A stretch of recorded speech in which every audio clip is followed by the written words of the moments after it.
already, the fact that this campaign is up means they're probably not gonna do anything, right? So I tried to think of a different way that I could maybe put a stop to it, or at least if I couldn't stop it, to make it harder for them, right? So I thought about the money. I asked myself, where's the money? So in my experience, in any sort of scandal, there's always a rich man somewhere at the top with his hands in the pot. That's just the truth. In this country especially, there's always a rich man who lacks ethics and is willing to step on other people to maintain and expand his empire, right? So I started thinking about that. So I'm like, let's figure out this funding source, because this company and their website, they have a lot of liberty to do what they want, but in this country, our financial institutions, they have rules, right? There's somebody who they have to answer to, and I feel like finding the funding source would have made more sense. So I went on their checkout page, and I couldn't find anything on the checkout page, but then I remember this little skill that I used to use a few years ago, right? So I'm a web developer, so I was like, you know, they're not the bank. This company's not the bank. They have a bank somewhere. So it's probably a third party. So these are the breadcrumbs I'm following. It's probably a third party. And in my experience, as somebody who owns my own online shop, I know that that third party payment processor is just a plugin. And so I'm thinking plugins will be found in your basic HTML code. So I went and viewed their basic HTML code and identified the payment processor, not just identified them, but I called it out. And so you saw something wrong. You used your skills in the nervous system between your two ears to ask the question, or really, who's getting paid, and you followed the money. Right. And talk to me a little bit about what's happened since then. You had a number of followers before all this, and you would create your own community, right? What's happened now? So essentially, it's become a media frenzy. I've been all in the headlines, and it just has been a whole viral internet moment, right? So there are people breaking it down on TikTok. There are conspiracy theories going on. Like, there's so many people involved in this conversation now. And one of the things that I'm intentional in doing is redirecting, right? So this is fun, it's entertaining for you, right? But this is a real problem in our country. So let's stay focused, let's stay on task, right? I've even gotten to the point, because there were, of course, you know, when you get to a point where it's viral and there are a lot of people involved, there are a lot of opinions, right? So what happened to me personally was I started to see people picking me apart. They're picking apart my theory. They're breaking down the steps. They're questioning that. They're questioning my credibility. I've even had people come to me saying, hey, I wrote down that code and I saw something different. I'm like, you wouldn't have even been looking in the code, right? If I didn't just tell y'all to go and look there, right? So I had a lot of people just nitpicking me, and one of the things I stood firm on was, hey, I don't want to hear anything else if you're not active. If you have not filed a complaint, I don't want to hear anything else from you. Don't even tag me anymore. You know what I mean? And I feel like we're at a place really in our country where a lot of us have to stand firm on things like that. A lot of people, they require redirection. You know what I mean? If you let it turn into this viral moment that people are just using for entertainment purposes, and you let it turn into this whole big circus, then it'll be that. So what I've found myself having to do is redirect people, saying, hey, keep filing these complaints, keep staying active. I even challenged people on social media, because there were some people, you know, screenshot at your findings, screenshot me your complaint, and then we can talk. And what I'm hearing is, talk is cheap. And I think one of the things we're trying to do within Cobb We Trust podcast and all our activities is getting young people engaged. And you have not really been involved, right? Like, it's kind of not, you were a poli-sci major, but didn't like that in college. And you did something else, found yourself a way to marketing. Why do you think you're getting involved now? And what would you say to young people of color, about why to get involved, how to get involved? The biggest reason that I'm involved and I'm passionate is actually sitting right over there. So I'm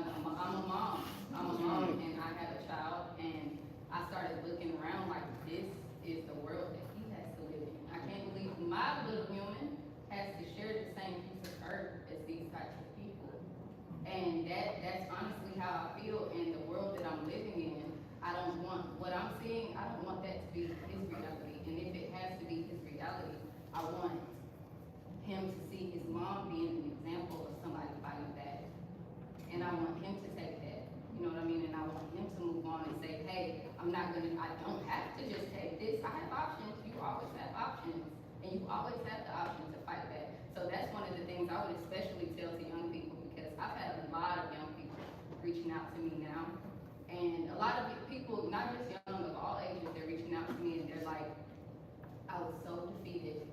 There was something about that situation that had broke, you know, it was a straw that broke the camel's back for me, and I was just devastated. I didn't know what to do, and now I see a new sense of hope because you chose to step up and fight back, right? And one of the things that I tell young people, or anybody who tells me that, is you have the capability to do the same thing.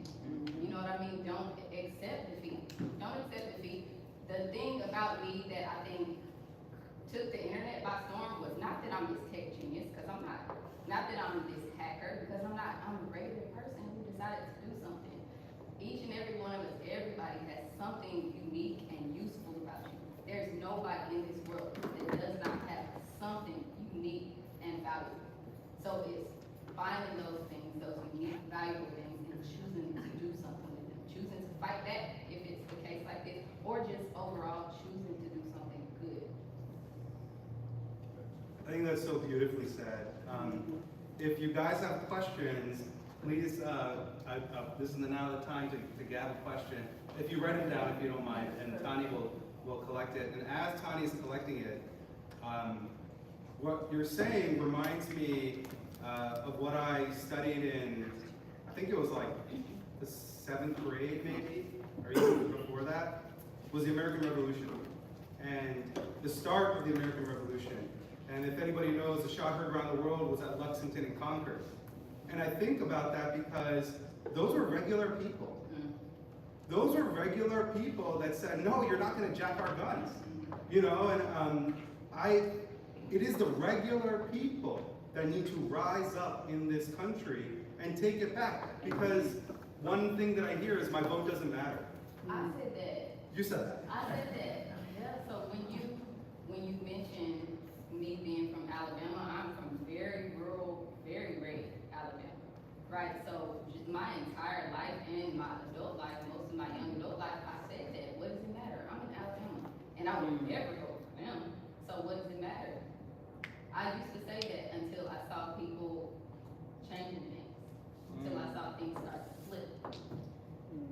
I would even go a little further, is that it's intentional to make you think that your vote doesn't matter. It's propaganda. Because math is math. I know that it's one vote. I get that. But we all get one vote. That's it.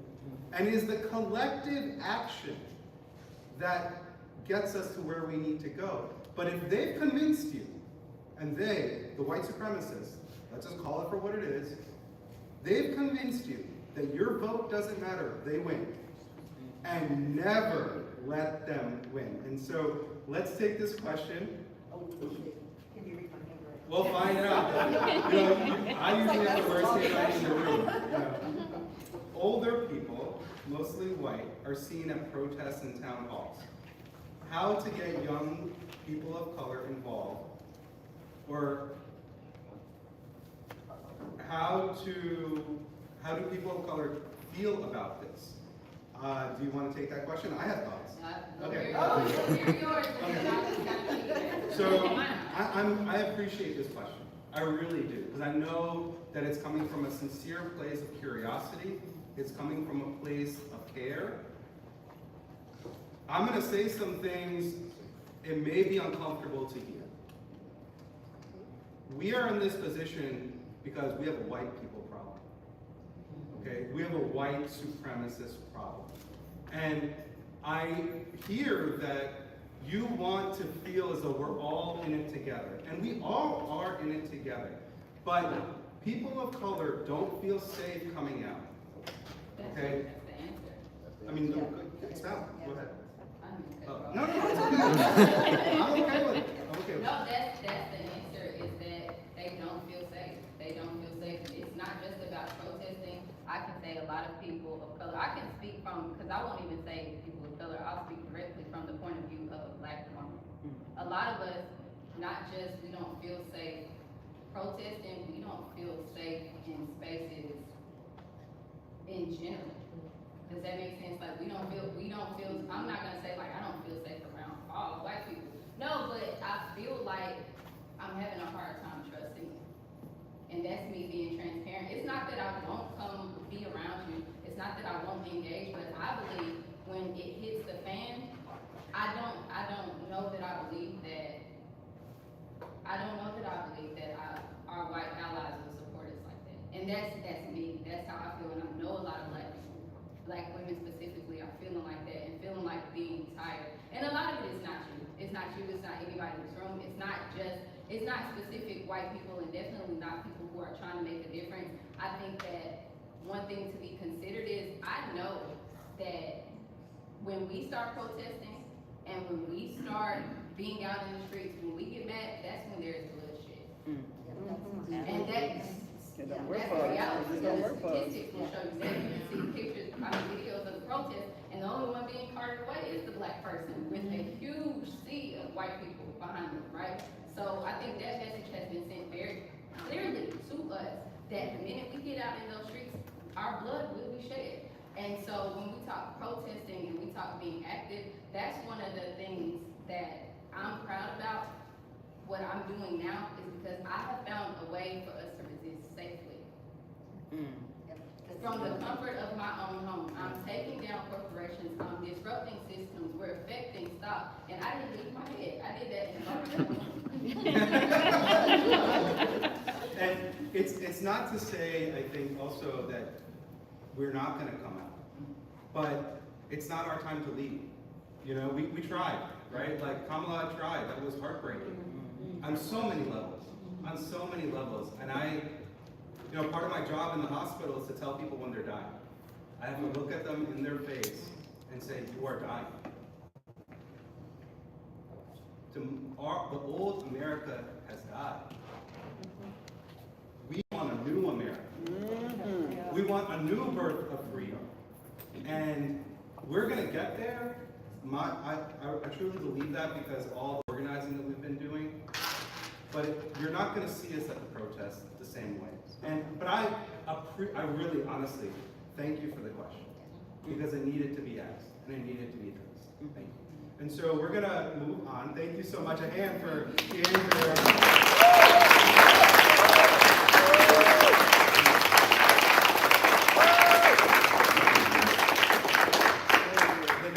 That I'm going to introduce is Miss Adelina Nicholls, and excuse me, I did not pull up the intro that she had sent me. I'm going to do it right now. She is the representative from the Georgia, please, the Georgia Latino Alliance for Human Rights, GLAHR. She is a sociologist and co-founder of GLAHR, and she advocates and protests for the protection and extension of rights for immigrants in America, with a particular focus on Latin American countries. Thank you so much for being here. It's hard to be an immigrant these days. I really wanted to hear from the GLAHR perspective, what's going on? What do we need to know? There is a lot that needs to be done. I don't know if it's enough. Can you guys hear her in the back? Yes. Hello. If you can't, we've got plenty of seats out there. No, it's as high as it goes. You just have to shout. Okay. Okay, yo hablo más fuerte así. I think no, I think it's better. It's up to you. Okay, he introduced me. My name is Adelina Nicholls. I am a ED of the Georgia Latino Alliance for Human Rights. And I just want to talk about a little bit about my organization before I answer my colleague here. We have been on the ground 25 years here in the state of Georgia. We are an organization dedicated to the grassroots community organizing. We have facilitated more than 21 committees or people's committees around the state. Also, we are moving to South Carolina as well, trying to do that grassroots community organizing. Our work is against detentions, deportations, racial profiling, and arrests that are taking place all over the place. And also we have this, in 2018, we moved into the electoral world for for the first time do the demographic change. So many young Latinos were able to get out and vote. So we moved into, and what we did and we are doing still right now is applying our skills of grassroots organizers into the electoral world. And we have done several interventions like in 2018, 2020, 22, 2024, and in this occasion we are pushing and canvassing around the BAC and Public Service Commission. Public Service Commission, and but also dealing in another capacity, detentions and deportations that are all over the place. We have been, of course, part of that grassroots community organizing is the leadership that we have developed through this year. We are intergenerational organization, and what we have seen right now, and before we start these attacks against immigrant communities and communities of color at large, after the elections in November, we decided to plan ahead. No, we knew who was coming. No, there's not only one figure; it's all the team that is around him. And we decided to create like a plan A, plan B, plan C, and plan D of disaster, kind of how we are going to protect our immigrant community from what's coming. And what we see is that in the past days is this collaboration between ICE agents, but also state patrol troopers, state troopers, but as well local law enforcement. And remember, since last year that was passed the HB 1105 in May 1st, Workers' Day here in the state. That means that every single county in the state will have the 287G program that has harmed many communities since 2007 in Cobb and Gwinnett. Just for example, 2007 to 2013, more than 78,000 people was arrested, mostly driving without a license. And from that amount of people, more than 56,000 people was processed for deportation. Of course, that impact leaving many children that a father or a mother or both because their parents were deported. So kind of we knew more or less what was coming. No, we had Trump in the first administration. This is the second thing. So we were kind of more prepared. But we think we have spent our time on these 5 months since November outreaching, no, talking to community members statewide. No, we have had like 40 workshops all over the place. But the most important part of this for us is that we believe that at this point, the people is the only one that saves the people. ¿No? El pueblo es el único que salva al pueblo, and this is so freaking big that immigrant rights organizations by themselves are going to do nothing, you know, unless the people come together. And not only organizations, but our communities from the ground are the only one that we believe that we can push back. We know now that ICE agents doesn't care about the Fourth Amendment, constitutional amendment. No, they do not care about the Fifth Amendment as well. We have seen and we have been witnesses of how they interrupt and invade houses. No, we know now some QAnon members as well, the neo-Nazis are being deputized to go and search for immigrants as well. We know as well that here in the state of Georgia, several U.S. citizens it has been processed kind of deportation. It has been a really fight against that. Underage people have been arrested by ICE, I think, and taking them to different places. So last week I started in GALEO, Georgia. Whoever knows about the state, south, very deep south, very close to the border with Florida.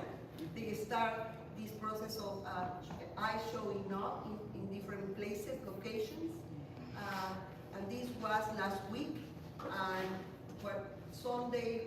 Saturday, Sunday, Monday, Tuesday, Wednesday, the communities are under attack.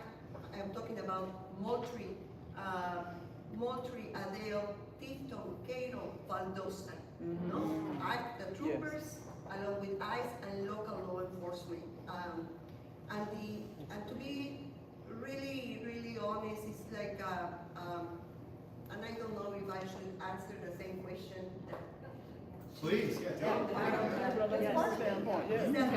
You know, I have been in this country for more than 27 years, and I have been working on the grassroots 25 years. And we have seen that in many ways and many instances, we try to merge in different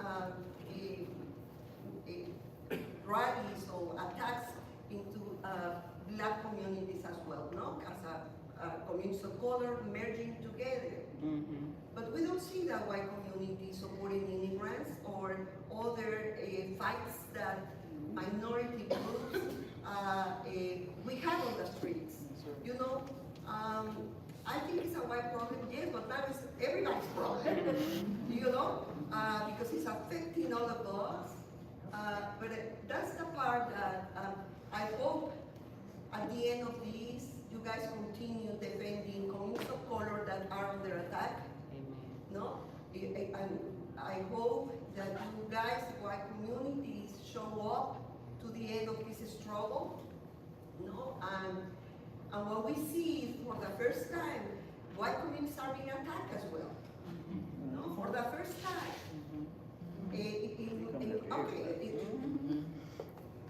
In the majority, many people that never was kind of struggling, now they are struggling. They kick them out from their jobs, no? And many other things. I don't want to say that all white people, we know there are exceptions. We have groups that they have been in solidarity with us in the good, in the bad, in the trouble, in the everything. But in all these years, we haven't seen you, the only ones, the Black community that have fight with us along on the streets against deportations, arrests, and that's it. Well, Adelina, thank you for sharing that. A couple things that I heard when you were speaking. One, this guy told us he was going to tear up the Constitution. And he's doing it. I mean, right off the bat, and he got smacked down today by Supreme Court, but right off the bat, he said, yeah, birthright citizenship gone. And the ignoring of due process, the flouting of a 9-0 Supreme Court decision. That's why I say, when the old America has died. And one of the things, first on the chopping block, and he said it during his election. Why do you think we didn't have an immigration bill, even though it was bipartisan before the election? James Langford, conservative as you get, put it together. And he said, no, I'm going to use this to get elected. And that's what he did. And who's he coming after? And everyone wants to pick on immigrants. Wrong. Immigrants are what makes this country great. Period.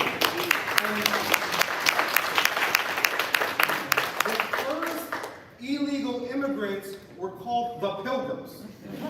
Okay? Let's not get it twisted. And rather than looking at the billionaires that continue to steal from us every day. They steal from us in shielding their taxes. They steal from us from a tax break now.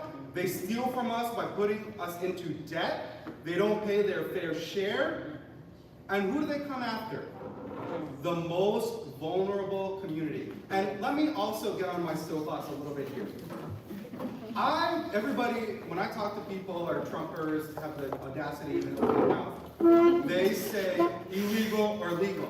Are you kidding me? We have a 34-time convicted felon as president. Don't talk to me about illegal, okay? Because let me just expound on this for 2 seconds. People leave their country not because they want to. Nobody gets up and moves because they have it so good over here. Why don't they have it so good? Because we export guns like nobody else that makes their countries unsafe. So they make the journey that is dangerous through, mules. They die in the desert. They die all these places. They want a better life. They make our country great. I am the son of an immigrant. I think that people like you is what the fabric of America is all about. Because you came here, you put your boots on the ground, you've been working on your community for over 20 years. And let me ask you this question, and I'll take the question from anybody. Oh, I got two. Okay, come on up. I wanted to talk, what about this work is meaningful for you? What brings meaning to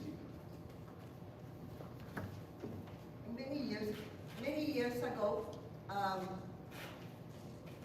went to South Georgia and I was asking to myself, why if there is a lot of organization, why is a lot of problems inside the Latino immigrant community?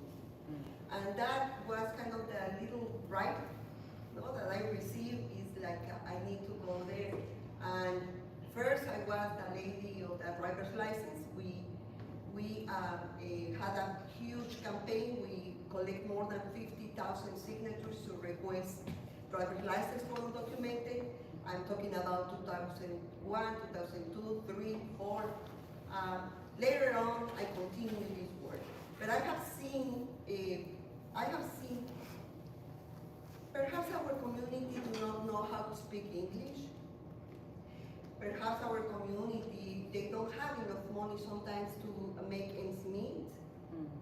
So they know about justice, and they know how to organize.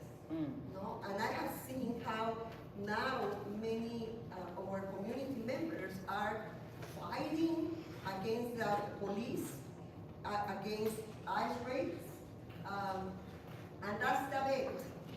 That investment, and see how they grow and they fight back in many different ways. They were asking me, are the troopers arresting people? Yes, they are. Yes, they are.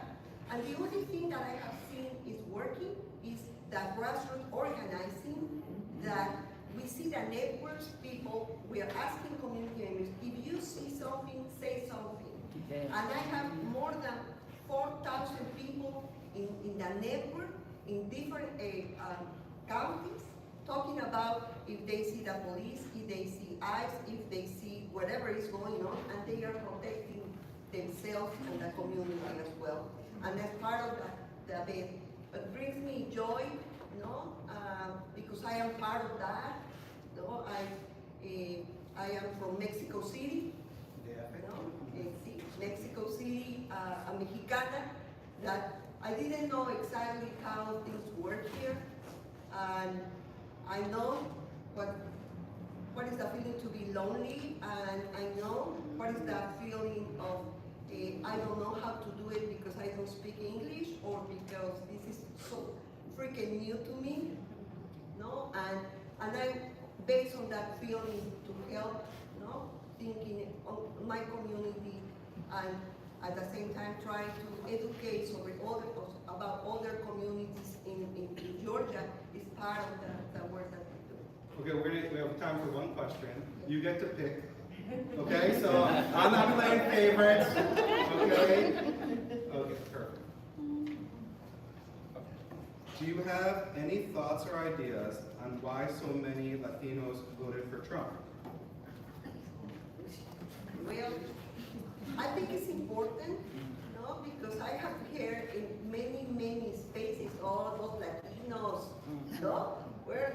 that Latinos are the ones that go get wind control, no? Well, not in Georgia. But the thing here, which is important, is that, and no shade, but also the Democratic Party missed the opportunity to deliver. And has missed for a long time. The communities on the ground, black, brown, Asian, we are like, come on guys, no? That's right. We are asking the change, that the politicians get articulated to the ground with their own community. That's right. And they are missing that. So, and also, they were asking me the other day, oh, don't you think that we need message? Yes, new messaging or narrative, yes, but who's going to invest? The Democratic Party didn't do that. Come on. No? Tell the And truth. that's Yeah. a Truth. concern for all of us. We have asked, can I say names? We asked Senator Ossoff and Senator Warner to help us just with a letter, into deportation cases. That though these two cases didn't pose a threat to them. No answer. No answer. Just, Absolutely. no, talk to the staff. I'm okay that I know there is them there. No, it's a normative, yes. Nothing happened. And we are asking for 2 letters to support in the deportation cases, And the problem is that my question is sometimes to myself, how are we going to sustain to vote for one thing when that thing is not articulating and responding back to the needs of the community? That thing is the party. Absolutely. You understand? It's Yes. like how many times I am going to be out canvassing neighborhoods like crazy, and what I want to say when a person said to me, they haven't done anything for us. How I answered that, how I solved that puzzle, because we don't have too much option, but to fight from the inside, pushing back, and create a new way of to politics, and to combat the traditional politics way of doing things, that are not including us or including the new demands or the new social dynamics they are coming out. And what is happening is that everybody, many communities of color, they are screaming out, please listen us. Yes. There are new ways, there are new people, if there is, we can create and recreate new ways to deliver, and to engage communities with politics as well. That's correct. Very good. Thank you.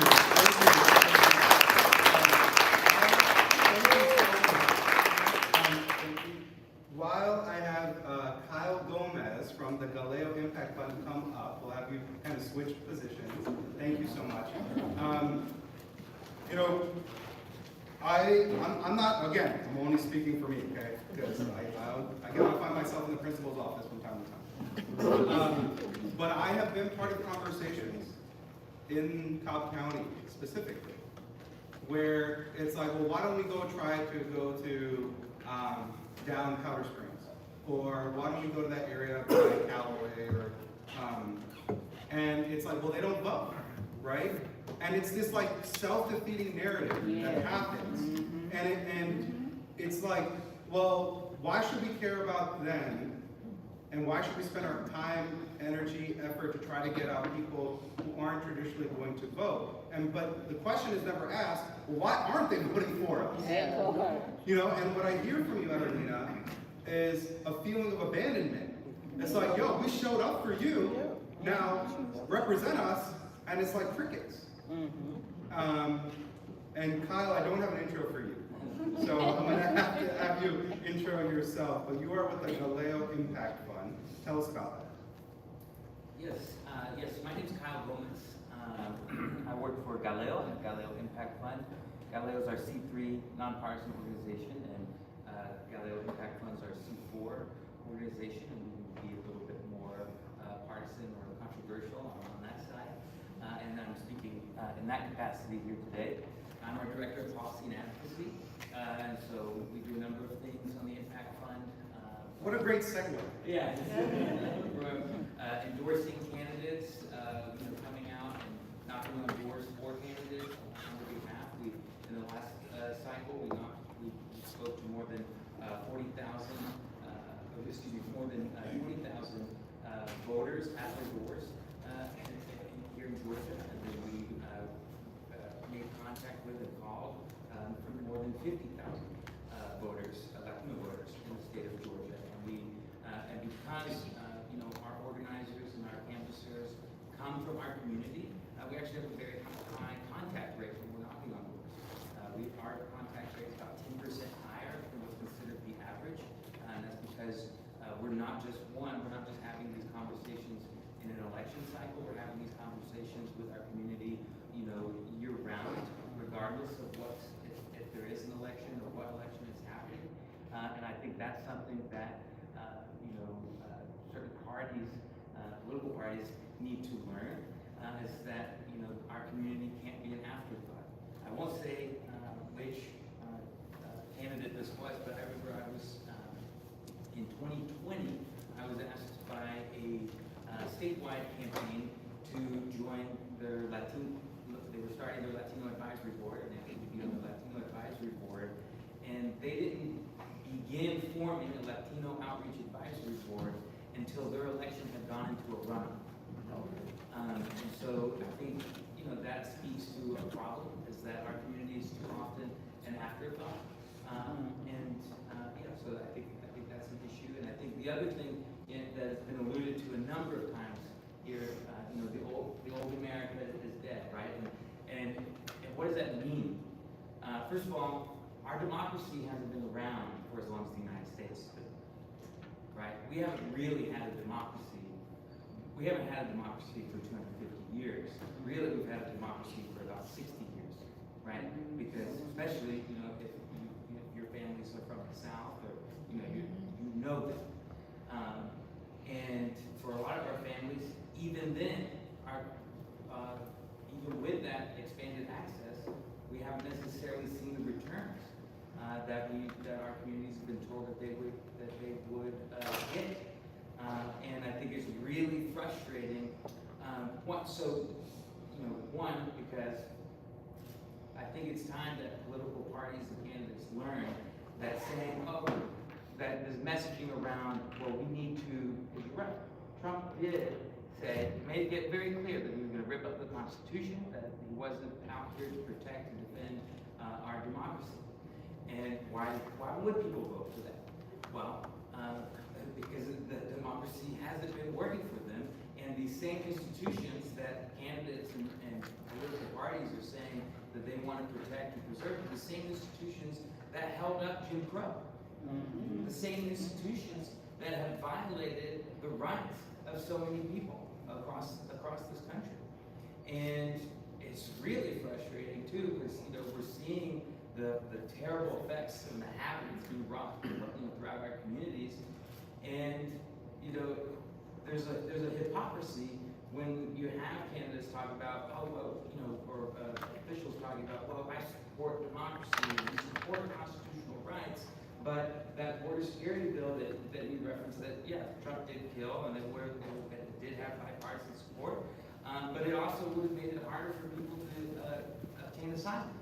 It wasn't a great, from our perspective, it wasn't a good bill. And both of our senators voted in favor of the Lake and Riley Act, which eliminates due process rights for immigrants not just in our state, but across the country. And we're seeing the effects of that in real time when you have people who have no business being placed into an ICE detainer, who have no reason to be deported and are being deported without any sort of due process. And so, yes, we need to move forward into a new America where we actually get closer to the real democracy that a lot of us like to pretend that we've had for hundreds of years. That is amazing, because nominally you could say we've had a democracy for 250 years. But you are absolutely right. Until civil rights legislation, I mean, black people were not even considered anywhere near equal to other people and white people. And I'm wondering, from your time now, as part of GALEO, what are we missing? I know you talked about we have to be there not just in election cycle. I mean, that is 100% true. You can't just show up at the 11th hour and be like, yo, I need your vote. Come vote for us. Why? Because the other guy sucks. Like, that's not good enough. It's not good enough. But from the inside, what are the conversations that we're missing as a larger community? Well, I think, because there was a question about, I think about, well, we were talking a little bit about allyship and why, our communities aren't necessarily out front at, marches and protests. And, first of all, there's a safety factor, right? Like, our community is, a lot of people from our community are putting themselves in danger just going to work, let alone protest. Just going to meet with their kid's teacher at their school, going to a doctor's appointment, okay? And so you're asking them to take it even another extra step to not just do something that needs to be done to, keep food on the table and the lights on, but to put themselves out there. That's a big ask. And my question, and so the other, my response to that too is the conversations that need to be happening need to happen not just, about voting, not just as we approach and get real close to an election. How many folks in this room have met with their sheriff to ask what they're doing in response to 1105? Oh, yeah. How many people? Right.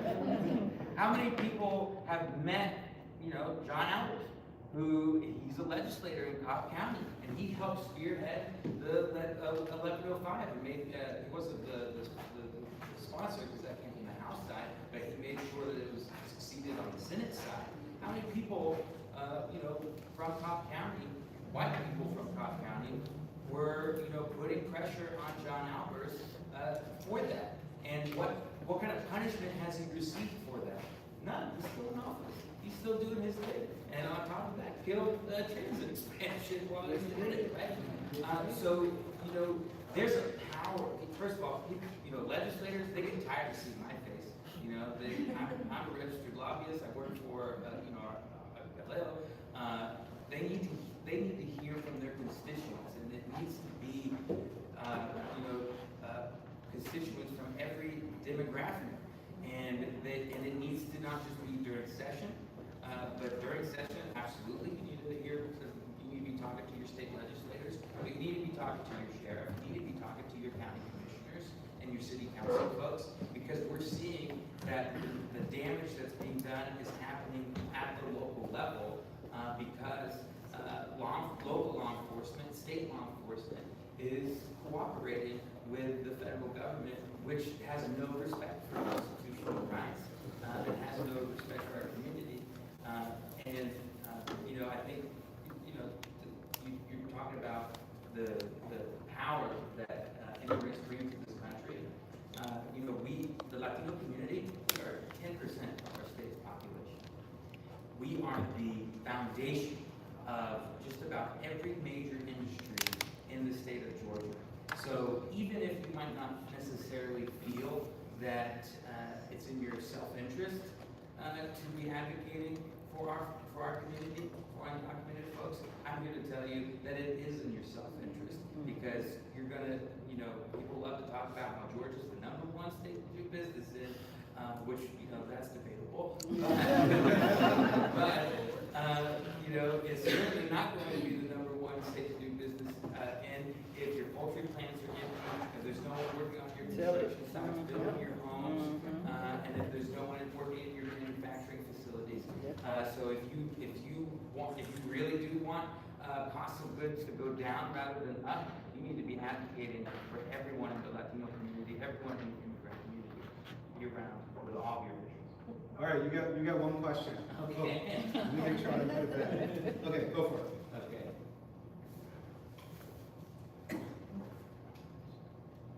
let us know how to help.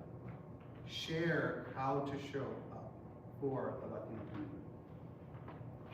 First of all, I'll go ahead and tell you, please donate to organizations like GLAHR, donate to organizations like the Impact Fund, because, you know, let me tell you, because we don't need saving, right? We don't need someone from outside of our community to come in and think that they can save us, because a lot of times that actually ends up causing more harm than good. So what I'm telling you is support the people who are already in the community, support the people who are already doing the work, and if you do want to show up, if you do want to do that work, go to trainings that organizations like GLAHR do. Go to, we continue to do Know Your Rights workshops throughout the state. Support legal aid, legal funds, and I think obviously remain civically engaged. Continue to vote, obviously, but also put pressure on your elected officials, and not just the ones that you didn't vote for, not just the ones that you haven't liked from the moment that they announced they were a candidate. I'm telling you to put pressure on your elected officials, the elected officials who you admire, the elected officials who you support, the elected officials who you donated to and voted for, because again, those elected officials still voted for the Lake and Riley Act, and they're still trying to walk this fine line. And I don't think you can find a balance between supporting our community and supporting white supremacy. You can't. We have to acknowledge that. And look, at least the MAGA movement is honest, right? They're all in on white supremacy, and they're upfront about it. The Democratic Party needs to acknowledge and recognize that there is no balance to strike there. You're either for white supremacy or you're against white supremacy. And we need to demand that our elected officials and our candidates and the folks that we support are against white supremacy, not just sometimes, not just on the campaign trail, but all the time, and especially when it's time to vote on a piece of legislation.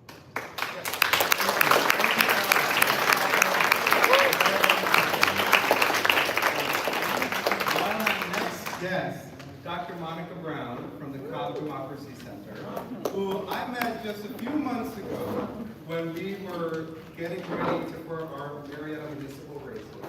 But I'm going to let her, you're setting up your presentation, okay?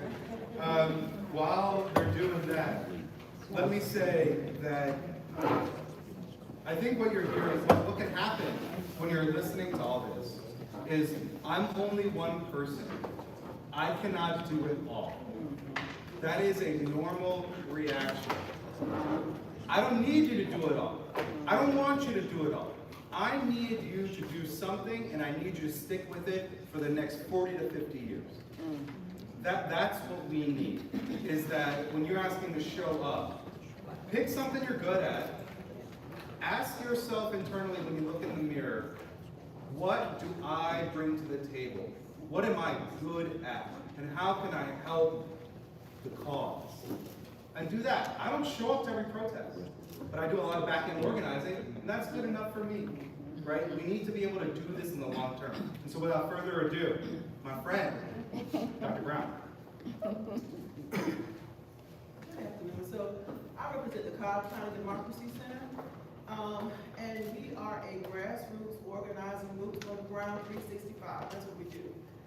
We are committed to the black and brown vote, and we are unapologetic about it because we know that there's a lot of propaganda. Why don't we vote? We're scared to vote. I don't think we're scared. And when I've talked to us, and also let me tell you about my background. I'm a social scientist, so I use data.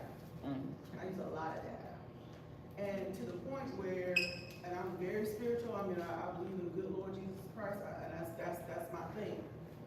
And I prayed, and God sent me an answer through a computer program named Mr. Horace Reed.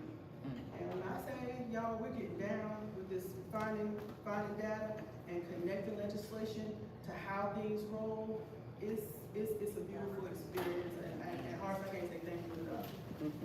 Having said that, the Cobb County Democracy Center is an offspring of the Center for Common Common Ground. The Center for Common Ground is a national organization, it's a treetop. If anybody know what I mean when I say treetop, treetop organizations are heavily funded, and then they branch out to provide local sources or funds to the Democracy Center. Well, I was pretty resourceful. I know how to write grants. I'm a trained superintendent.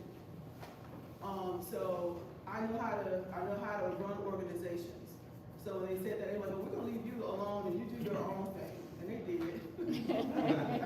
But it works.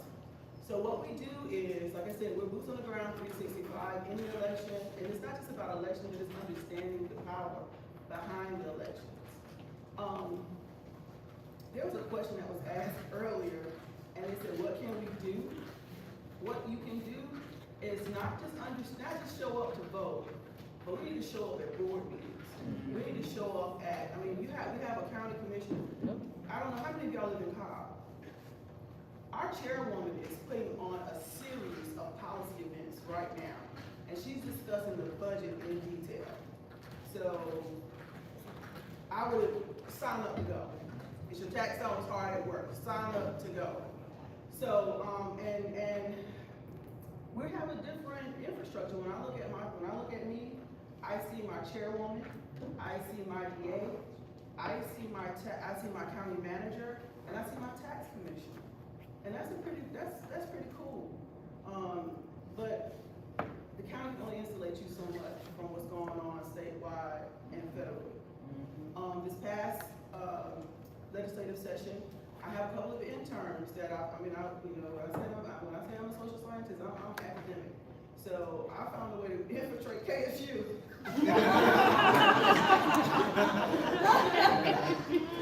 Send me interns. And one of y'all, we have an intern in the mix, and she was just at the Georgia Regents yesterday raising all kinds of sand because of the eradication of Black studies and DEI programs across the state. Yeah, we have a problem. We have a problem. And so the Cobb Democracy Center, we are nonpartisan. And I say this, and I mean this when I say this. I don't get excited about parties. Because the parties have let us down time and time again. They won't even help you. I'm helping you win your election. And you can't even give me $20 to buy some stamps to help you out. I'm done with parties. I'm done with parties, and I'm done with supporting narratives that don't fit. I'm sorry, you can go to, we probably on about 2 or 3 at this point.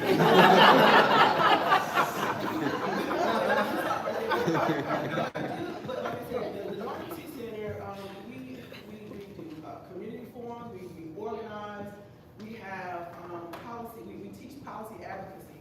So when you talk about, well, how can we get involved, we teach about how to narrow it down. We go to school, y'all. And we have the power of community. When I heard someone say, we don't come in and we don't need saving.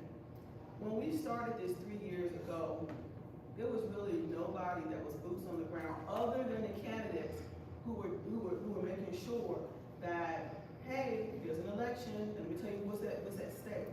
On your table, I'm committed. When I say I'm not new to it, I'm true to it.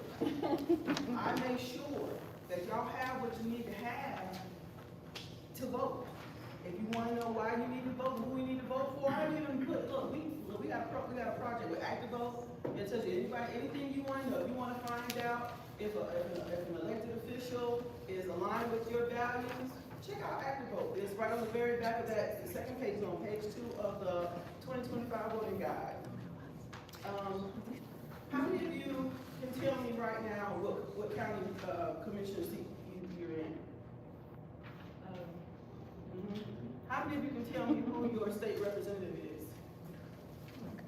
How many of you can tell me who your school board rep is? That school board has to be flipped. We're paying the tax dollars, and they are out of control. They are out of control. It's amazing to me how you can take my tax dollars and tell me that my child can't learn about themselves. Yeah. I mean, it's a slap in my face. So now I have to take my child, because I have boys, and I refuse to let my children be indoctrinated and disrespected when I'm an educator, and I'll just do it myself, and I do it better. Anyway. Okay, so if you want to go to the next one, so, we try to produce, but it takes everybody. When I say we're boots on the ground, these are some of the programs that we've done before. We had a Black Resistance, and this was a couple of years ago when what's the governor of Florida? Ronnie D? Yeah, him. When he started this whole narrative about taking, we're gonna eradicate Black studies, it's all propaganda. And what I'm standing strong, and I want y'all to stand firm on, is do we have state elected officials or do we have federal clones? Because if you say, because the party that said they believe in state rights are really advocates, giving their rights away to the feds. If you know your history. So I have a problem with that. Like I said, we have examples of candidate forums. If there's a race going on in Cobb County, you better believe we have a candidate forum ready for them. I think we have one person who can attest to that. Madeline was running for Kennedy City Municipal. Shout out to Madeline who won her race.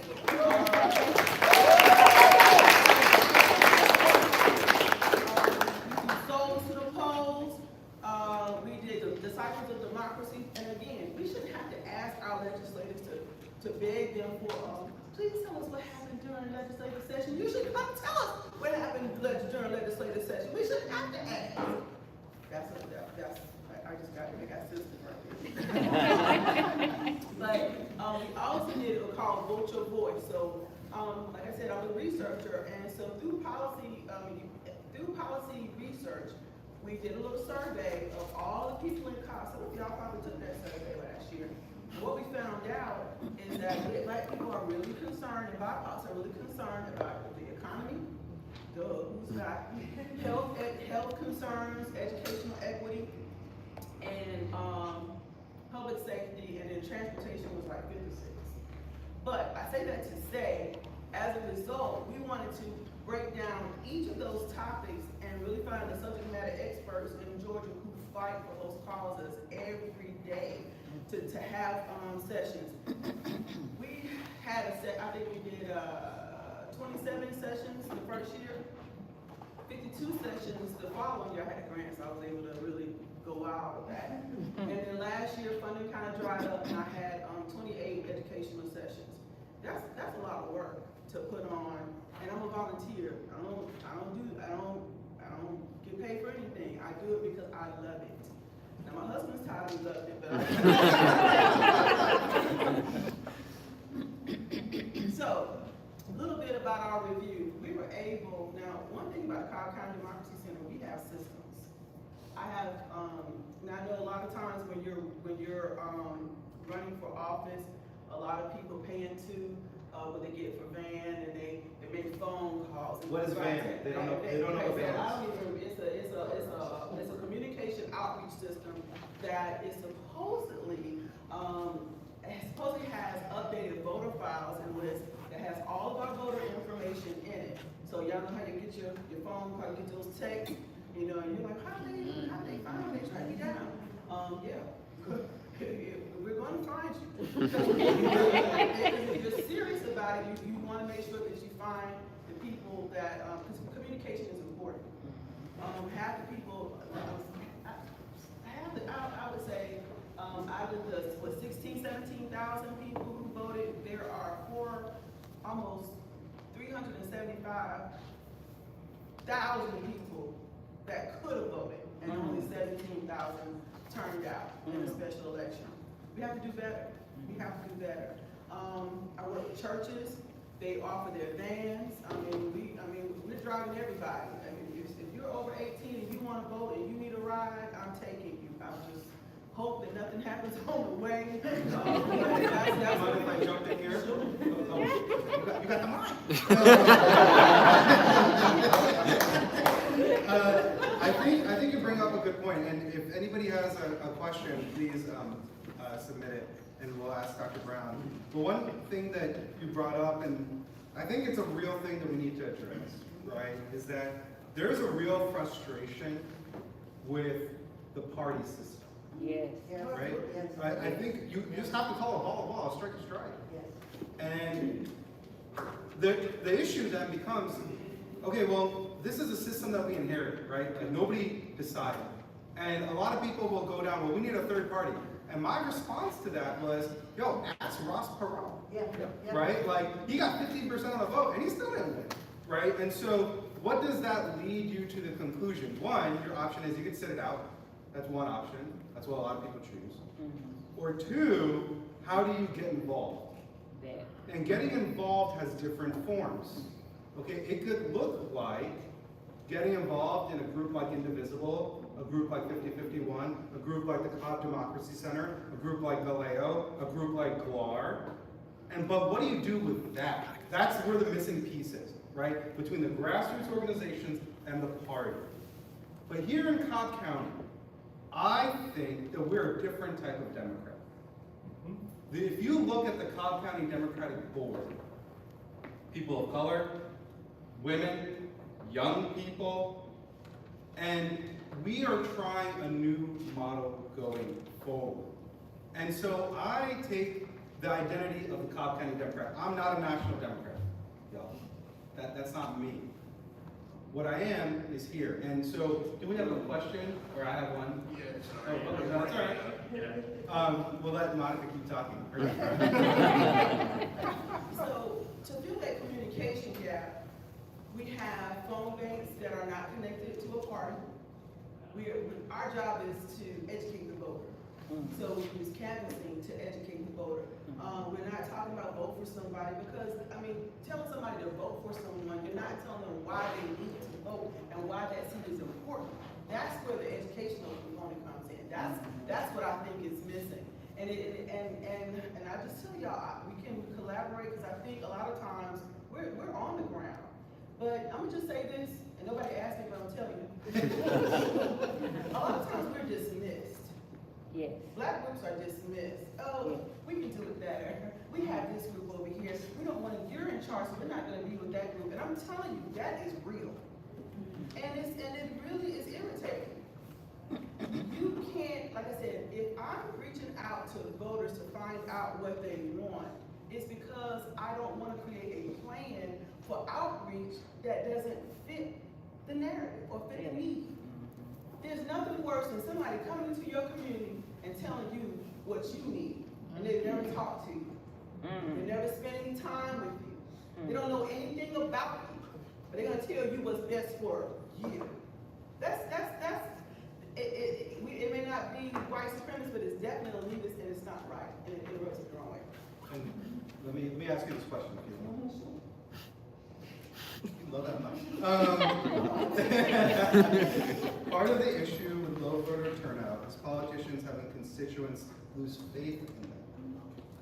This leads to politicians not representing their group. This is a perpetuating cycle. How do we break out of this? That's not on the voter. That's on the politician to do what they said they were gonna do, but it's on us to hold them accountable. That part. It's on us to hold them accountable. Now, one of the things that we are working on, like I said, we infiltrated KSU, and they trust us. So we're working on a civics plan with them, and one of the components is elected official accountability. If you wanna get a civic leadership certificate, because that's the track that we're working on, there's gotta be some type of accountability. You can't say you're gonna do one thing and then represent, and this flip-flopping has got to stop. Stand for what you, say what you're gonna say, stand for what you're gonna say, that your yes be your yes and your no be your no. I mean, you can't vote one way 1 minute, and I'm tell you something else. My friend here has created alleged equity. I talked to him about it, and I said, you know, there needs to be, with all these pieces of legislation, it's hard to read every piece of policy. We have a way now where, and it's, I mean, we're still working, it's still in this new phases, it's a baby. But we have a way where we can, when a piece of legislation comes out, we can place a bias percentage to it. And I'm gonna tell you, y'all mentioned the name in here, John Albers, very biased when he creates legislation. Ed Sessler, very biased when he creates legislation. There are some people who have even, I have a representative who hasn't even, I think maybe dropped 5 pieces of legislation and never co-sponsor for somebody else. We send you to work. And if you're going to work, you need to work for everybody, not just a few people. So, you know, we've been blessed to be able to secure funding, but it costs money to reach out to everybody. It costs money to text. It costs money to print. It costs money to, because people don't want canvas for free. I mean, there's a lot of people who will volunteer, but if you're hungry, you're not knocking on doors for free. Or just gas. I mean, we have to where it's for almost $3 a gas. It's impossible. So if you think about like I said, our structure, we have that. So our thing is, why are we why can't we come together and really get empowered? Because when we start splitting up east side, west side, south side, north side, we lose our power. We do. We lose our power, and we cannot afford to lose our power. That's why they came after black people, because we vote like an amigo. Y'all know how amigos move. So we vote so that we was, black men are not voting. That's a lie. Because they did. And I'm gonna just tell you this. In the areas where black men vote, the economic index is higher. Boom, there's that. Okay. So what I did was I just kind of want to give y'all an overview of black voting. That's good, right there. Black voting behaviors of Georgians. And I have it broken down by cause. So just in case you want to know, but we can do any county. But the Secretary of State is crafty. He's crafty, and we have to watch him. But if you don't understand data, you may not necessarily know what they're doing. We came up with we have some hypotheses of what's going down. But again, we use our data not just to show us, okay, you know, if there's low turnout, but I look at, if you go to like that's called. So what we do is we even have an opportunity to look at the precinct. Yeah, go for it. So, what you're seeing is a representation. This is about age, so don't let them tell you that young people didn't vote. 18 to 24, they got down. It's at 25 to 35 we need to be paying attention to, but they having babies, and they in love. They might not have a mortgage yet. Those of us with mortgages, we're gonna go vote. But if you look, you can see the changes. Cobb has 148 precincts. 148, that's a lot. And they just had last week at the Board of Elections meeting where they're going to consolidate. And my only stance was make sure you use data when you do that, because we have precincts in some parts of East Cobb, which is we'll just say a little more affluent. That only has maybe 2,000 people who are assigned to a precinct, as opposed to Mapleton, 9,000. That's ridiculous. Come on. So of course somebody's going to be standing outside, and they're going to get irritated. They're going to get mad, and you can't drink water. I can't bring you something to eat if you're standing in line because I'm going to get locked up. Anyway, y'all didn't know SB 201 hard at work. Yeah. So what we've done, we've looked at these are all the precincts, and you can see the turnout. So low turnout to high turnout. We have precincts that the turnout is last, and this is only 2024. I have historical data, but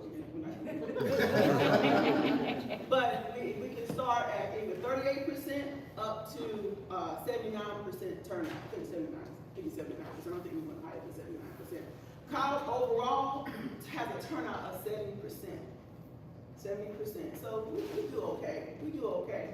But for our brothers and sisters who are in, and I promise you, it's the municipalities that we have to work on. The municipalities are where we really are struggling.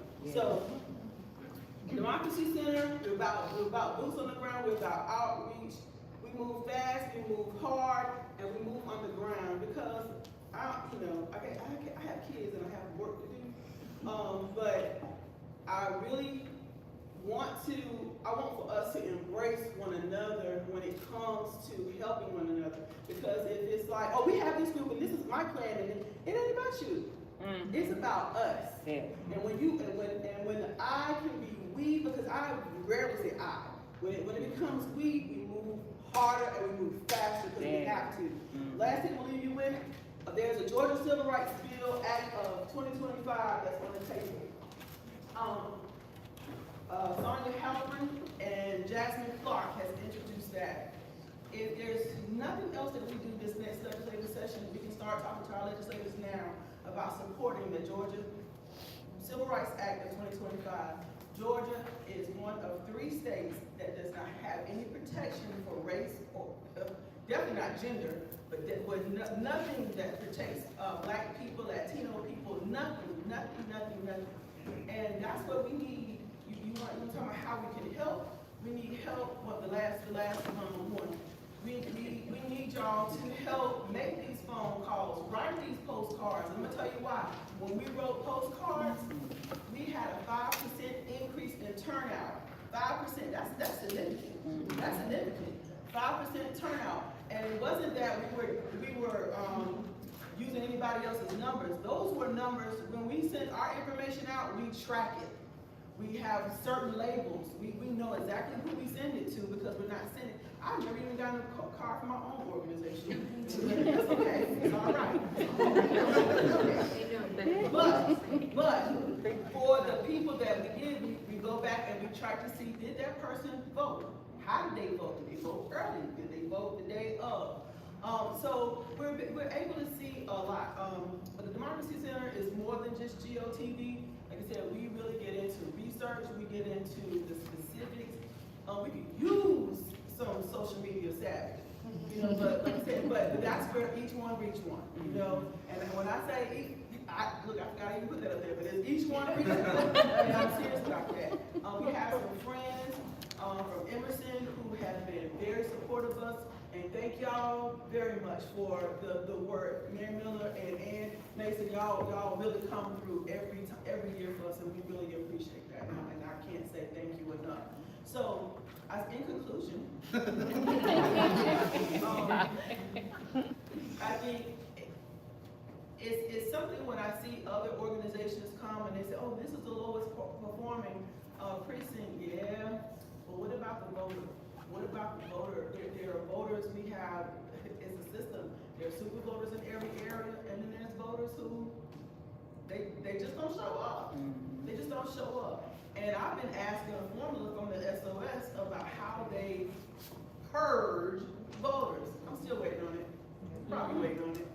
But if you say you're about the business of reaching out to people, I feel like it needs to be evidence-based, and we're doing that by connecting the dots as far as voting and legislation, and we're just getting started. Yep. Well, thank you.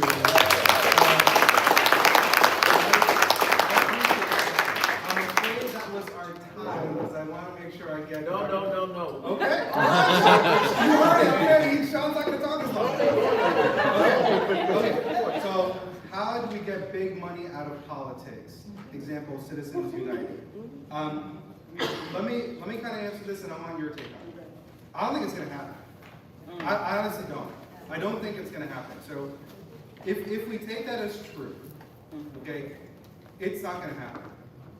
There is nothing stopping us from using money the way they use money, right? We don't have to be pure.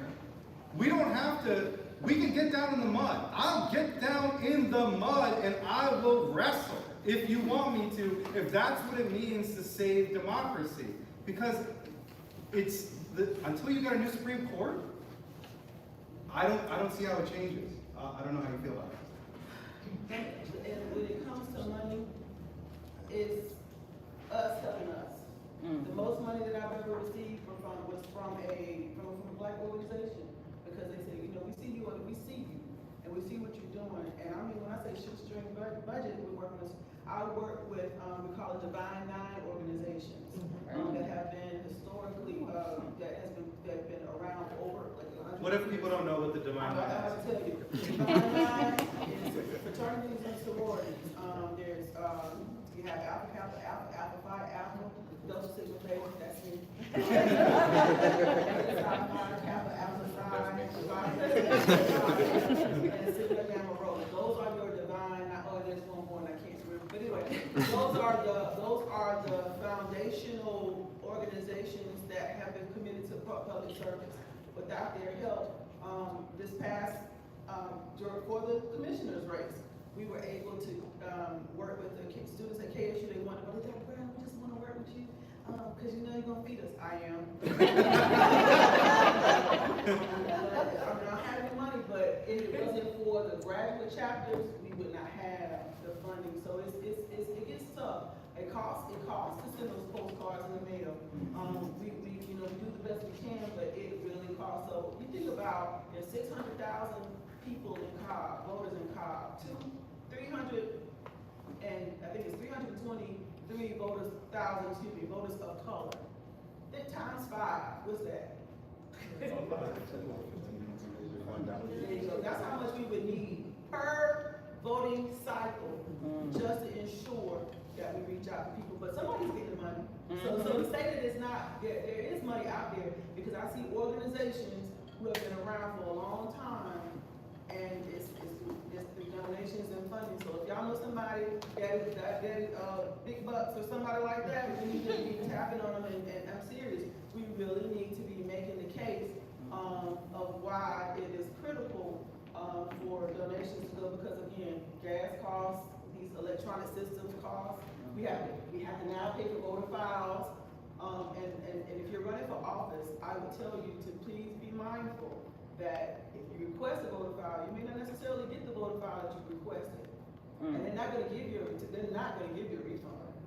And so we can help if you decide to run for office. So you just need intel on those type of things. So that's what we do. No, thank you, Dr. Mahoney.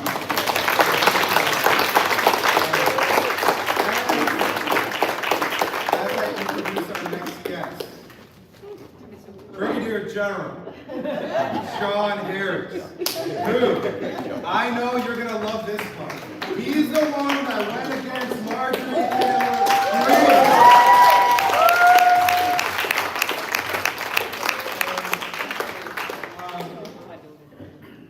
Is it okay if I call you Shawn? That's all day. I want to tell a little story if you don't mind. Go ahead. I first met Shawn in West Cobb. Let me say something. Oh, no.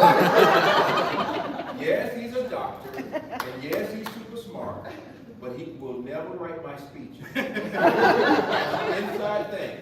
Well, He puts some extra stuff in speeches. yeah, if you ever watch the podcast, you'll see the salty language. But I met him at my office when we had a gathering of candidates for the last election cycle. And the whole point, to Dr. Brown's point, was getting everybody on the same page.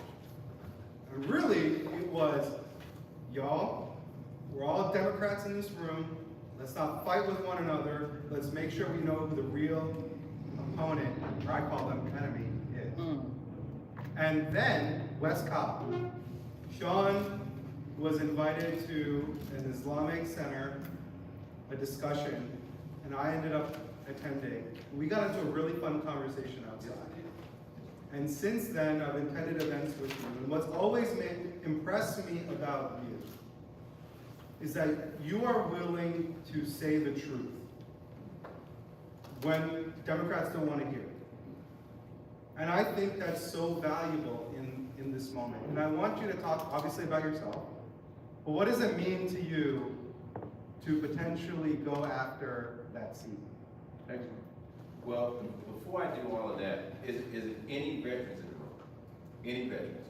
Please stand up. Can we give them a hand? Yeah.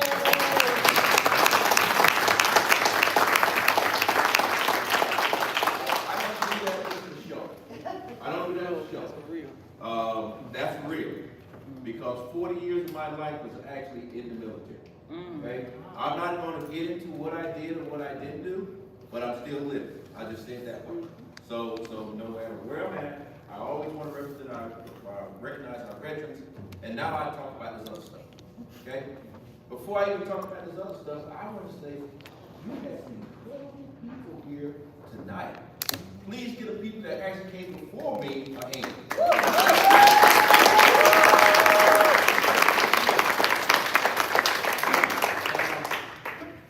At the end of the day,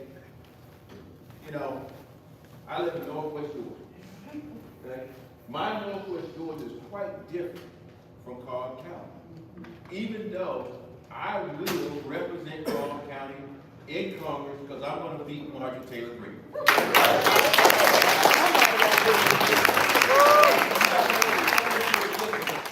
Now, nothing about that's gonna be easy. That's okay. What I would tell you is this: if it was easy, everybody would want to do it. Okay? If it was easy, I am a Democrat. I'm a dirt road Democrat. Dirt road Democrat, I don't have to prove nothing to nobody.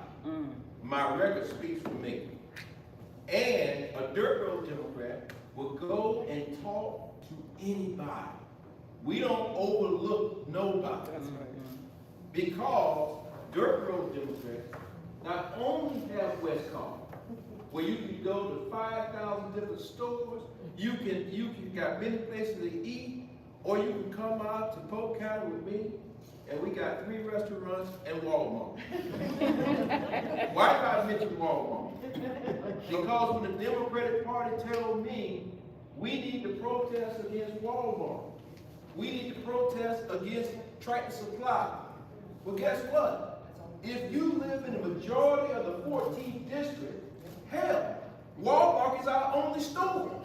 They put everybody else out of business years ago. So what are you telling us? We don't go back to some milk? Or if you're a farmer, then where are you going to go and buy your supplies for your farm? As you know, in the great state of Georgia, we can agree with the Republicans that the #1 industry in the great state of Georgia is agriculture. So when we make these statements as Democrats, we, by our own words, are actually telling voters, I don't care about you. Everybody don't live in Atlanta. Okay? Everybody don't live in Atlanta. What I came to tell you tonight is this. You know, I ran against Marjorie Taylor Greene last year. Things didn't go the way we wanted to go. That's okay. Because if you go and look at the numbers, we cut her down by 3 percentage points. We actually took common sense Republicans, voted for me, and not Marjorie Taylor Greene. And I don't know how people got confused and voted for me, but didn't vote for the Vice President Harris. I think they got confused. I don't know how that happened, and I'm not trying to throw shade on anybody, because I think I'm the only person in the room that actually knows Vice President Harris before I started running for Congress. But I don't know what happened in that piece of the election. But what I will tell you is this. Because we, all of us, did such a great job. Donald Trump had to tell Marjorie Taylor Greene, no, you will not be an ambassador. No, you're not going to leave your position. And less than 10 days ago, he just told her, no, I'm not going to support you to run for the Senate and go to John All-Star. And I think he's also going to tell her, no, you definitely not going to run against, try to be the governor of the great state of Georgia. So you got to stay and fight the general. And I'm the only general that's in the race. So let me tell you something real quick, and I want you to ask me any question you want to. I want you to save the date. Give you breaking news. Save the date. It's June 3rd. We're going to be making a big announcement. All right. And when I say we're making a big announcement, let me just be clear. The last night of the election last time, we were at a certain level, hitting hard, fighting. I'm still waiting on the Democrats to define what fighting is as a politician. I know what fighting is as a soldier. Okay? I know what fighting is. When we make this announcement on June 3rd, we're coming out at that level of fighting.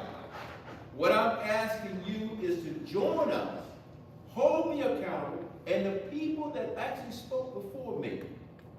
I don't want you to talk to my staff. You got my number. You call me. Because some people talk about this thing called leadership matters. That's me. You talk to me, I talk to my staff, and then y'all start working so that we can work together for the great state of Georgia and the entire United States of America to get Marjorie Taylor Greene out of Congress.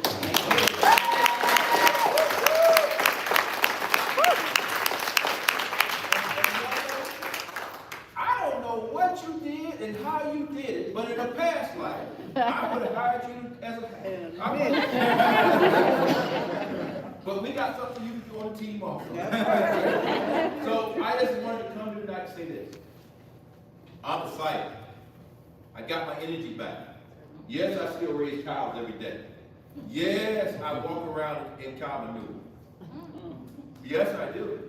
Yes, I drive a 250 pickup truck that's dirty. It's out there. That's real. I'm not fancy. And on top of that, I am retired. And I do get a retirement check. Yes. And I am 100% disabled. And it's highly functional.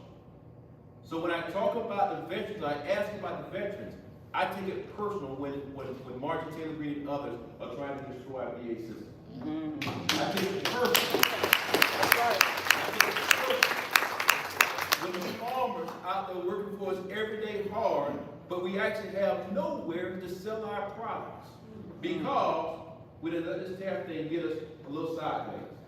I take it personal because I run a farm. We don't have any more help because my brown brothers and sisters don't show up no more. Nobody has to give me that in a speech. I know it for a fact. Because between my house in Rockmart and Rome, Georgia, if you don't watch it, you could be pulled over and the cop talking about drunk driving at 1 o'clock in the afternoon. You know doggone well drunk drivers going down at 1 o'clock in the morning when you come from the club. Right? But let me just say this, and I'm going to stop and let you ask me any question. I live in a place in northwest Georgia where a young lady, I think she's 18 years old, outstanding student, did absolutely nothing wrong.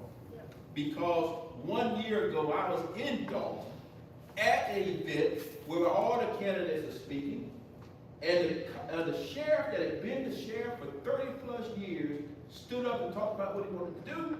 And there was another young one over there, made it very clear that he was a Republican, a mega Republican, and he actually said, if you vote for me as sheriff, I'm going to work with ICE and get people arrested. And I be damned, he won the race. So when I saw it and got word that the young lady had been arrested, it did not surprise me. Now, I'm not a real politician, so if you check the record, I had already been to Rome and talked about this issue before it became an issue. I've been up to Dalton and talked about this issue before it became an issue. And we are still helping right now, and we continue to help because I think what happened in Dalton, Georgia, where the police some kind of way pulled over the wrong car. I don't know how you pull over the wrong car. The only way you pull over the wrong car is you black drivers. I said it. Yes, I'm a general. Guess what? I've been black for a long time. I got 5 sons. And I had to talk to my sons many times. When the police pull up, I love them all. But you better make sure you keep your hands where they can see it. Where they can see it. Because I don't want to put you in a box. That's right. That's being real. So I want you to know directly from me, as your representative, one, when I get there, you're going to make a call. Because if you got my phone number, the number's not going to change. Right? Not going to change. And then 2, I will have 3 offices in this district so that you don't have to drive all over to come and talk to me and my staff. And then the last thing is this. Every weekend I'm home. I want to sit down with small groups and get a better understanding of where I should vote. I can understand perhaps how our senators voted a certain way, because sometimes you put in a box. I don't know what box they were put in, but I will tell you, if Shawn Harris was there, I vote no. And I deal with the repercussions on the back end. But I do want to say this. We have a turnout problem.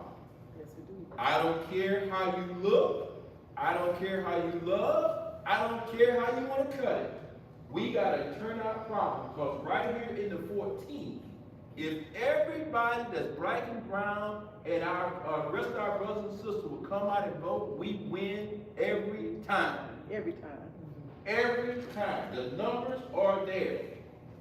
Now I'm gonna tell you one more thing. I'm gonna let you ask me any question you want to. You said that 5 minutes ago. But I gave her so much time. Yeah, And I didn't I didn't take it out. I was interrupted twice.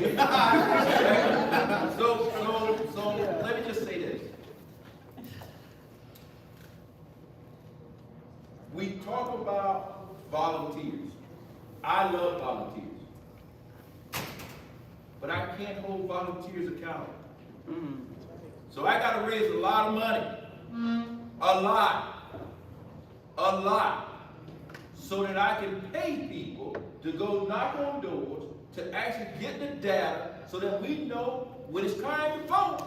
We saying some prayers, but the Lord told us what's actually behind our prayers.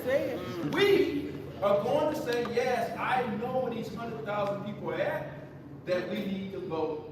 And we doing that right now in the primary. The reason why we make an announcement on the 3rd of June, almost 18 months in advance, is not because we just want to look pretty and come and talk to people. It's because we got to get out there and knock on doors, get organized, go around the world, and do what we got to do. And on top of that, we got to make sure that we help our brown brothers and sisters with this immigration thing. We got to go to our barber shops and have a conversation with the community so they understand why we need to come out and vote. And then we need to make sure, and I know some of you want to get upset with this. Raise your hand if you've got a cousin or a sister or a mom or somebody in your family that's a Republican. And they black. Guess what? And they black. That's all good. Perfect. Guess what? Shawn Harris said, in order for us to win last time, we need to have Democrats, independents, and common sense Republicans to vote for me. How do we do that? I need you to go back and talk to your cousin, talk to your mom, talk to your brother, and instead of arguing with him or her, find that one thing that's in common. Because I will say to you, if you live in the 14th, I guarantee you that common sense Republican, even that mega Republican, will probably say, when it comes to Marjorie Taylor Greene, I can agree on to something. And many people that vote nowadays vote on one issue alone. That's all it is. One issue. Okay? Just like my dear friend said that he can't be represented or put in the box by the National Party, I can't be put in the box by the National Party because the talking points of the National Party don't match up with the 14th at all. And it don't match up with what I'm trying to do. I live in the 14th and I'm never leaving. Marjorie Taylor Greene bought a house that she can sell tomorrow. And anybody else that's thinking about running in the primary also used to live in Atlanta. And they just basically trying to move in and capitalize. Let me tell you a secret. If you're a farmer and you raise cattle for a living, you done already spent a whole lot of money. You will never be able to leave. So with that, I'm gonna stop. I'm gonna let you ask me any question you want to, and then on top of that, when this is over, I'm gonna hang around. You can ask me anything you want to ask me. Because you know what the cool thing is? Yesterday, May 14th, was 37 years of marriage of my wife, Colin, and I.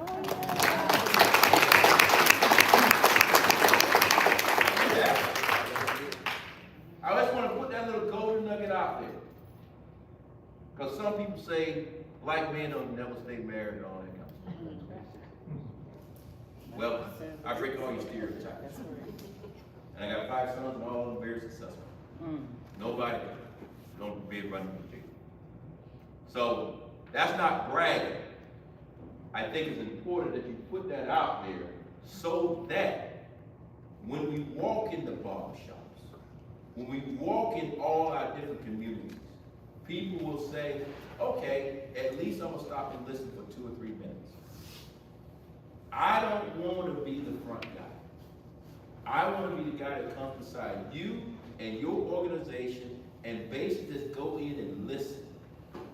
Because I want you to hold me accountable when I get elected, that I'll just say it plain. You come on out to the phone. We sit down at the kitchen table. I'll cook you a steak. It'll be good too. And we'll get to how do I support your group, your organization, and how we're gonna make things happen. So with that, let's get some questions.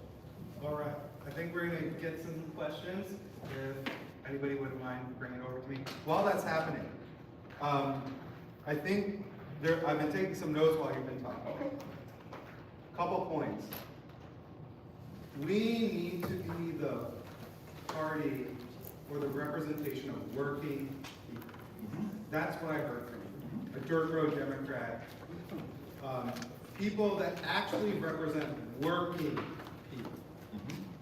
Another thing that I heard from you is talking to other people to get involved. And I think that cannot be understated.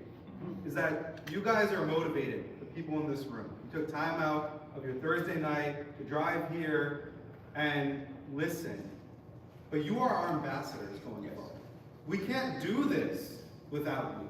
So it's you plus 3 plus 4, whoever you can talk to. And so, I have not read these. I don't care. But we're gonna do both. Look, guess what? My name is not Marjorie Taylor Greene. My name is not Marjorie Taylor Greene. Let me stand up and say this. My name is not Marjorie Taylor Greene. No matter what question you give me, you will not be tased. I'm not gonna get upset.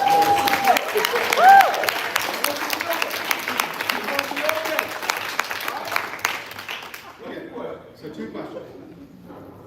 Running for something is a nonprofit recruiting young Democrats to run for office. What advice do you have for someone considering running for office for the first time? For the first time. Well, great question. If you're gonna run for office for the first time, who cares if it's your first time, 20th time, whatever. Before you run for office, you have to truly know yourself. Okay? All right? Because if you don't know yourself, the machine will create you. That's why I think some politicians lose themselves. Is because, I'm just gonna speak straight, they didn't know who the hell they were in the first place. They were nobody, and they was looking for an outlet to be on social media. So the machine created them to say you're gonna be this and you're gonna be that, and now they acting versus being themselves. So that's the first thing. The second thing is you truly got to understand why you're running. If you just want to be on social media, then don't get in this game because somebody's gonna hold you accountable. And then what I say the third thing is you better make sure your family's all in. It is no rules in politics. None. If you don't have thick skin, don't come to the arena. Don't come. Don't read social media. Okay? 8 people say you the great best thing since sliced bread. 300,000 say that you are worse than the devil. Okay? So, know yourself, know what you're going to stand for, and then make sure that your family actually support what you do. Because your wife, your kids, your dog, your cat, your everything is not off limits. So when you have that conversation saying, I want to be city council, I want to be this, I want to be that, you better make sure you had that conversation. And oh, by the way, if you've been out in them streets doing some things, don't get in this business. It's people paid to build a book on you. Politics is nasty. At the lowest level. We need people to be running at the school board. I need you to run for trash collector. Yes, sir. But let me say this and I'll leave the whole thing alone. If you plan to run for a federal position, and when I say a federal position, because that's what I'm doing, and I plan to represent you, but I don't plan to be up there when I'm 80 years old. I'm gonna open the door, do the same thing I did in the military. I'm gonna crack it. I'm gonna make sure about 10 people prepared to step in. I ain't gonna have to nobody step into my chair. But if you are prepared to step in, when it's time for me to go, you got it. I'm coming home. Okay? Some people call that term limits. I call that leadership. That's right. Okay? But let me say this.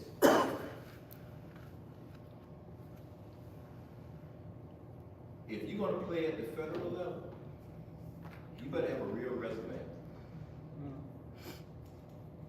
It better be real. Not make-believe. Because they're gonna check it. And there's too many people that's running for federal office now, make-up degrees. We got that happening right now in the Trump administration. Doctors call themselves doctors, and they skip the stuff. You either a doctor or you're not. You are, that's right. Okay? You can work for that. You either one or not, and you will get exposed. So that's what I would say to that particular question. How can we remake the Democratic Party to restore the trust of young people and inspire them to lead and run for office? Great question. Smart people. It's simple. Give them a chance. Give them a chance. Put young people on your team. Identify somebody that has leadership ability. Push them out there. But when I say push them out there, support the person. Make sure they understand what the potholes are. And when I say the potholes, I'm not talking about politics. I'm just talking about as a grown man or a grown woman, there's some things that you have learned. We're not to be seen and all those kind of things. I was just home yesterday in Southwest Georgia at a funeral. My high school buddies said, Shawn, you're gonna be running for Congress. When we walk out this funeral of our dear friend, ain't nobody mad at you, bro. But you the only clean cat. It is. You go get in your truck and you go back to Northwest Georgia. Because we need to protect you so that somebody don't add something to you. The only thing you did is went home to a funeral. So if you don't have friends like that that's looking out for your interests, then you don't have friends. Because what I will tell you is this, young people, if you get an opportunity, and this is for old people, but young people, if you get an opportunity, somebody's gonna be jealous. And somebody's gonna be trying to pull you down. Every time.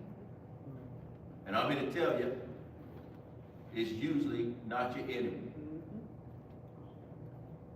It's somebody that's in your closest circle. We learned that from church.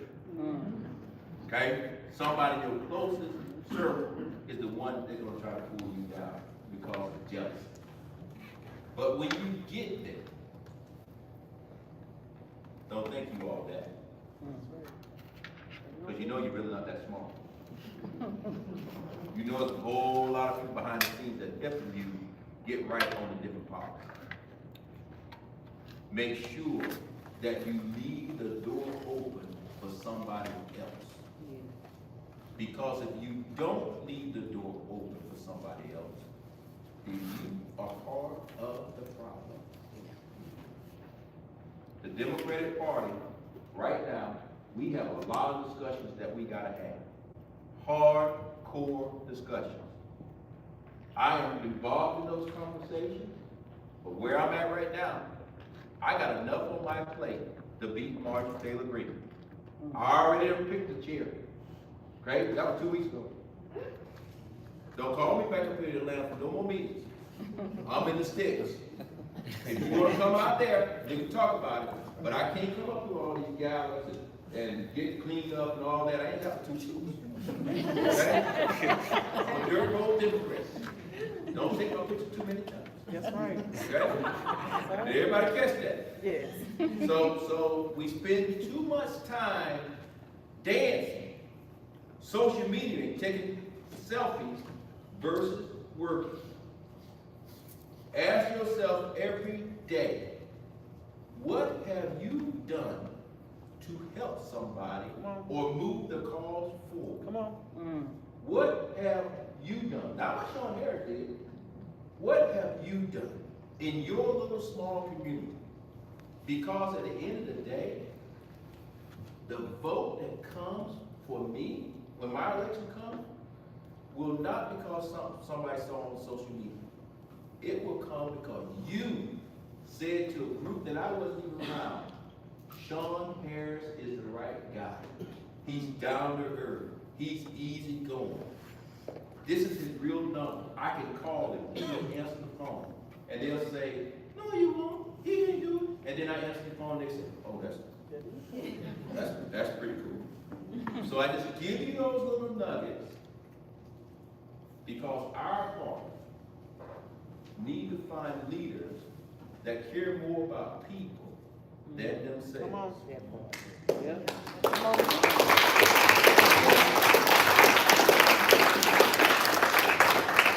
Okay, last question.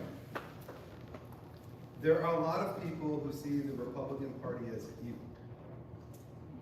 Do you feel that people will think you're straddling the fence when we talk about Democrats the way we do? No. The reason why I say no is when you look at the Democratic Party, you look at the Republican Party. Oh, people. That's what they are. You got good, bad on both sides. Okay? You got good, bad on both sides.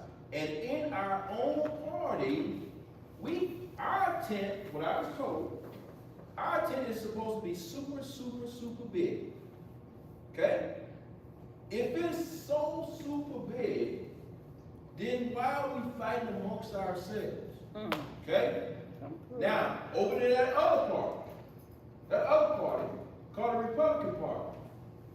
That party has been hijacked by a small group called MEGA.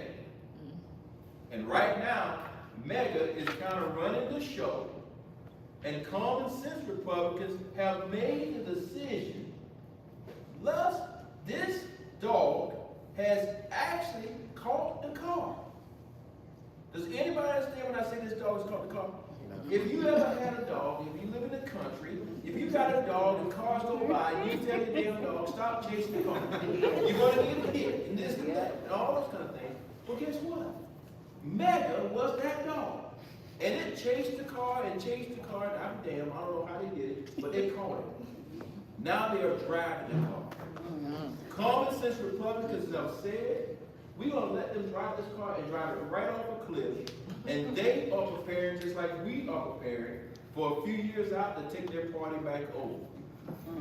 We need to focus as Democrats on what can we do in our own house versus what the Republicans are doing. What makes my district different from everybody else, the only path that we can win in the 14th is getting every Democrat possible to come out and vote.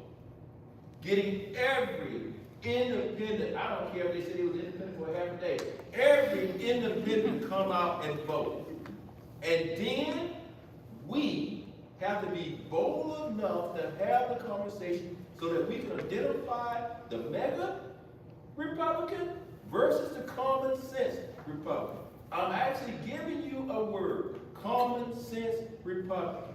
And that common sense Republican will, for at least one round, say, okay, I am tired of the embarrassment of Marjorie Taylor Greene. I'm willing to give this guy a shot. Because Marjorie Taylor Greene has not passed any real bills other than the Gulf of Mexico, which is now on its way to be Gulf of America. Only thing I'm going to ask you is this. How did that change help you and your family? Last time I checked, hell, you're not even getting a free hotel at Panama City Beach. You're not. Get nothing for it. So there's smoke and mirrors. So when I get the comments, and I get us what we need, and because I represent a large rural community of farmers, I'm going to get that farm bill passed, because that farm bill may not touch you, and you may not know it, but that farm bill, if we don't get a farm bill passed, farmers are going to go out of business, and you're not going to have anything to eat. Simple. And what I just said to you is this. The farm bill cuts across all demographics. It doesn't make any difference if you're a Democrat, independent, or common sense Republican, and in some cases, even a mega Republican. Because right now, cattle prices are high, but the question is where we're going to sell our cows. They were all going to China. Where we're going to sell our soybeans. They were all going to China. These are the questions that farmers are asking across the board, and those farmers, most of them did vote for Trump. What I'm saying to you is this. Trump is our president. What we're working on is how do we get those individuals to vote for me? How do we get those individuals to vote for John Ossoff? And whoever's going to be our governor. Whoever is going to be our governor. And the reason why I say it that way, because I'm not 100% sure who's going to run for governor and who's not. But I do know John Ossoff is running for Senate, and I'm going to do everything I can do for John to get every vote in the 14th for him. That's what I'm doing. So I'm still going to hold John accountable for what he got to do. Any more questions? No, that's it. I think we're almost here, right up on time. Thank you, Brigadier General Shawn Harris. Shawn. And I'm going to lead us out here. I'm really thankful to Tani. Where are you? You stand up. You stand up. Everybody needs to stand up.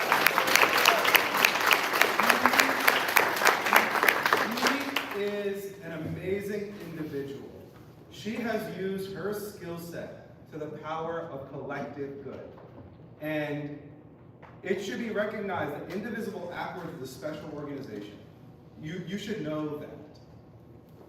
And one of the things that I've heard and that what we're trying to do is gather all local organizations, all of them that want to fight under a blue flag, to work together, to get out the vote, to make sure their opinions are heard. And we did that, y'all. I don't know if you know, but we won 2 county commission races in Cobb County.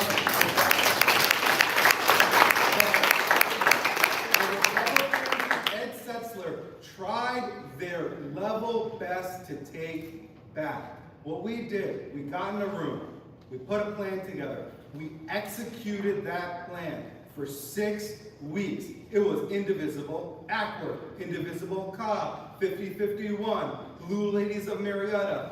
So many different groups came together. Woodstock can, excuse me. I just want to say something that I think is the coolest thing ever. The reason why I'm sitting here tonight, we were at the Marjorie Taylor Greene protest. Okay, that's where we're at. And I met somebody. Did I meet you? Yes. Come on up. So So let me just tell you, so you in the room, you say, well, how do you get Shawn Harris to an event? Go out and do something, because I'm going to show up. And you just walk up to me and say, hey, will you come to our event? And I'm dumb enough to say, yeah. Just call Renee. Thank you. Great, great job. Yep. Great job.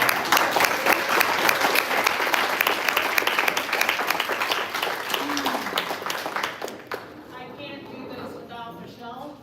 And thank you to all of you wonderful speakers who came tonight. And this was so good. This was so good. And next time, this house is going to be full.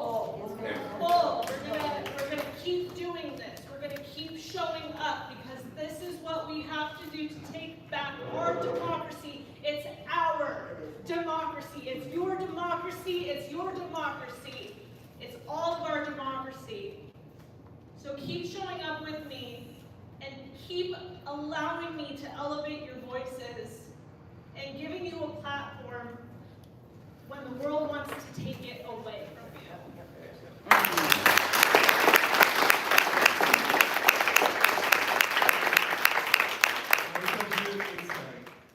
I'll end by saying this. I'm learning from you. I know. You know, I'm a palliative care doctor, and I worked through COVID.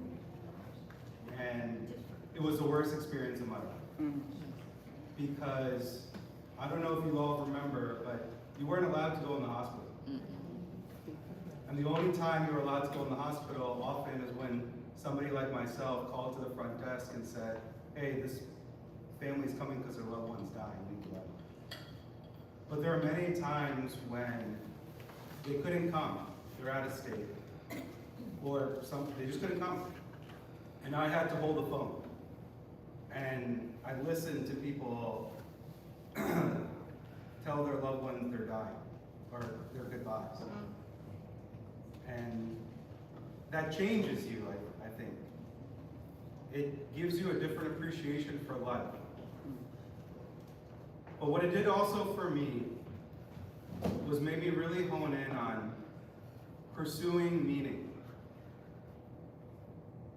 The work that I'm asking you to do, I want it to be meaningful. I want it to mean something to you. I don't know about y'all, but every time that we sing the Star-Spangled Banner, it almost brings a tear to my eye. Because there's something there that it hits you, that you feel that we're American, that freedom is something worth fighting for. And so as you leave tonight, please, let's all fight for freedom.